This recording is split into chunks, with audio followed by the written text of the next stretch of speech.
Hello. I thought I'd do another video just to sort of update people with where I am. Um, I haven't done a video for a long time, and I haven't really been keeping up with my blog. I think that after 3 operations and 6 weeks of radiotherapy, I've got to the stage where I wanted to put that behind me a bit and forget about that and move on and do some other stuff and try to get back to a normal life. So I have been a bit lazy and haven't kept things up to date. But today is World Cancer Day, where everybody's sort of raising awareness of cancer and talking about it and contemplating um, their own futures, the futures of people they love, people maybe they've lost, or people they know that have been affected by cancer. So I thought it was a nice time, because it was in my mind today, to maybe just do a video to catch up. I've had several people come up to me when I've been walking around on Portland and say, "Oh, what happened at hospital? We've been following your blog all the way through, and we don't know what happened when you went back to hospital in December." It's now February. My appointment was December the 30th, so it's sort of 4.5 weeks afterwards. So I think it would be nice to update it and let people know how I got on, because I realise now that people are actually following the blog and using that as a way of keeping up to date with my progress.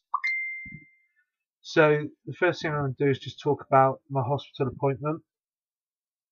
Went up, as I said, December the 30th, and wasn't quite sure who I would see, but luckily I saw my actual specialist, Mr. Alankavan.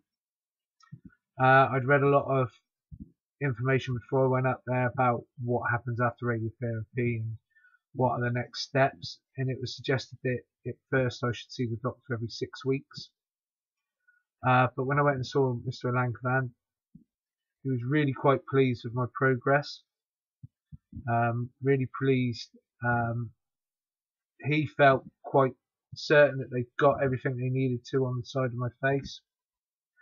That although they can never be 100% certain, he was sort of 97% certain that when they took the tumour out, that they managed to get all of it. Because he said that he described it as a problem with a tumour. It's not just a round circle; it's a spiky ball. So unless they can get 5 mil clearance all the way around it, they can never be certain they've got all of it. Where my tumour was, it was they couldn't get full 5 mil clearance. That's why I had to go through radiotherapy and also have a second operation to have my glands removed here. He was really positive, felt that I was making good progress, that I didn't need to see him every 6 weeks, that I could go straight to 3 months. Again, after 3 months, he will review me, because there's some side effects that are still affecting me, like I'm deaf in this ear. Not totally deaf, but pretty much deaf. So it may be that if I've still got problems with that in 3 months, I might have to have another small operation to have something called grommets put in. I didn't know what they were until I got home and looked it up on the internet. So I might have to just have an operation just to have that done, but hopefully not. I've also seen the doctor, and he's given me some drops to clear, because there is some wax in my ear, so he's going to clip. I've put some drops in. Hopefully that will clear it. Hopefully then I won't have to have an operation. I won't have to have grommets put in.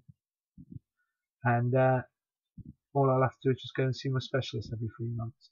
The reason for seeing them every 3 months is just so they can keep checking to see if there's any lumps or anything that comes back on the side of my face, so they can get on top of it really quick.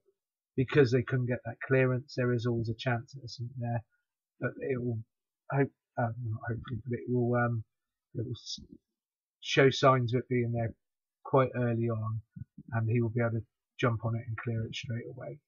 So in that way, I'm really pleased that I'm being seen regular. Also, this month I went and saw the dental hygienist again in Dorchester.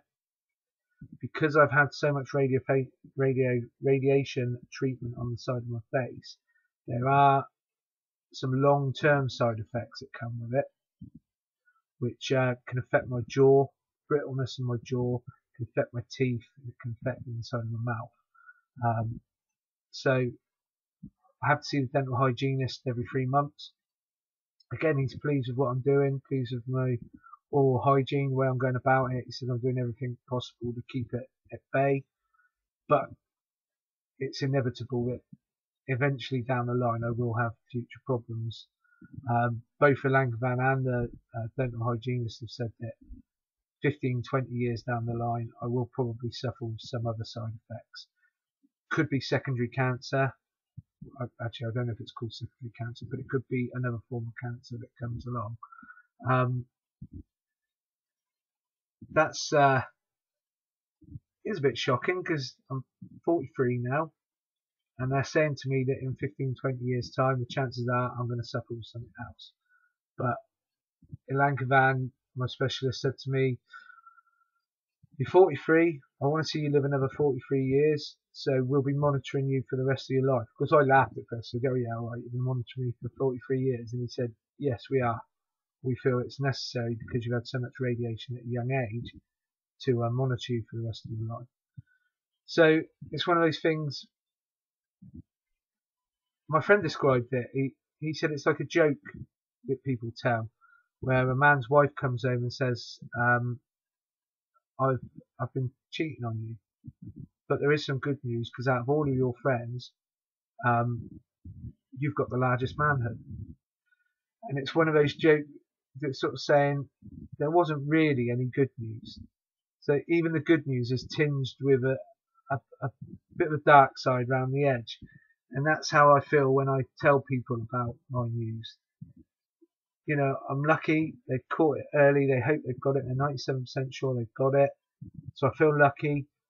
But then they say that you're going to suffer later in life. 15, 20 years time, maybe longer, you're going to have some form of cancer from the radiation you've had. So again, you think, oh, that's not good news. But they're going to monitor me all the time, every year. So if I do have anything, they're going to be on it straight away. So it's like everything with this. It's hard to say it's good news, but there is some good in it. So it's yeah, it's just trying to stay positive. I don't let it get me down. I don't think about it all the time. It's not something I sit at home and sort of worry myself over over the future. I don't think you can afford to. I think you just eat yourself up inside. I'm trying as much as I can just to live a normal life. The other side effects that I've got, still quite painful down the side of my face and across here. It's still quite swollen. My taste buds are really still quite bad. I've got a dry mouth, obviously the deaf ear, and I also get tired very quick. But all of them are manageable. Probably the worst one, the most annoying one, is the taste buds, because everything just tastes bland. Anything that's slightly sharp is just foul tasting. But it's improving. It's improving week by week. And there's certain things each week I try something and I go, oh, I can actually taste that, and that's a good sign. Work. I started back on the 5th of January. Part time. I'm doing 3 days a week, and I'm building up slowly. This week I'm hoping to go to 4 days a week. And then hopefully mid-February, end of February, I'll be back full time. It's been fantastic. Really enjoyed it. It's been brilliant for me because I'm thinking of something else. I'm doing something else. I feel like I'm a normal person again. I'm not somebody suffering with cancer. I'm somebody who's doing their normal job. And for me, it's been brilliant. And I've really enjoyed being back at work. I am having to pace myself because I do get tired sometimes. And I am having to pace myself because I'd like to go back full time straight away. But the concern always is if I do that, I could end up making myself really ill again. And that doesn't benefit anyone. It doesn't benefit me. It doesn't benefit my work. It won't benefit my family. So I am having to pace myself, and that is quite difficult. It's freezing cold here in Portland at the moment, and I'm looking forward to when the weather changes and spring comes. Looking forward to getting out on my bike and getting out walking and just getting active again, because I've been sat down for 5 months, not able to do anything. So I am really looking forward to getting active, getting out. enjoying the scenery, enjoying Portland, enjoying getting myself a bit fit again, and yeah, that's what I'm looking forward to. I'm looking forward to the summer. I want to finish off just by saying I'm happy. I'm okay. Um, Despite the side effects, despite everything that's gone on, I'm in a good place now. I'm in a good place. I'm enjoying life, and I'm looking forward to things. I am looking forward. I'm looking forward with the new job that I started that I never really got a chance to have a go at before I became ill. Um, they've been brilliant and supported me all the way through, and they still support me now. So I'm happy with that. I'm excited going forward with that. I'm excited because we're towards the end of winter now. Although it's cold at the moment, we're towards the end. The light nights will start coming soon. Spring will be on the way. And I'm looking forward to getting out and enjoying life and doing normal things. So yeah, it's all good. It's all good at the moment. It's easy to be negative, and it's easy to say, oh yeah, but what about the side effects and things that are going on? They're all manageable. I cope with them day to day, and yeah, I'm happy.